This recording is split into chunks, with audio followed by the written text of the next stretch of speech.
Hello everyone, good morning again, welcome back to my mini blog.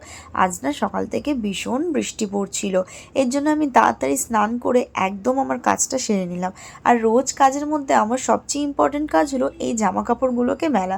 যেহেতু আমাদের balcony নেই, এর জন্য কিন্তু জানলার মধ্যে জামা কাপড়গুলো অনেক অ্যাডজাস্ট করে মেলতে হয়। তারপর গেলাম পুজো দিতে, আর গিয়ে কিন্তু আমার মনটা একদম ভেঙে টুকরো টুকরো হয়ে গেল। তার কারণ একটাই, এই যে বড় মার ছবিটা দেখছো, সেই বড় মার ছবিটা এত হাওয়াতে ওপর থেকে নিচে পড়ে একদম ভেঙে চুরচুর হয়ে গেছিলো, মানে কাজটা আর কি। তারপর যাই হোক, আমি সেই ছবিটা তুলেই একটা কোনো রকম অ্যাডজাস্ট করে পুজো দিয়েছিলাম।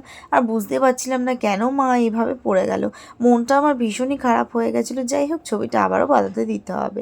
তারপর চলে গেলাম সরাসরি লাঞ্চ করতে। আর লাঞ্চে কিন্তু আজকে ছিল টক দই, রুই মাছের তরকারি, পেঁপে সিদ্ধ, উচ্ছে আলু ভাজা।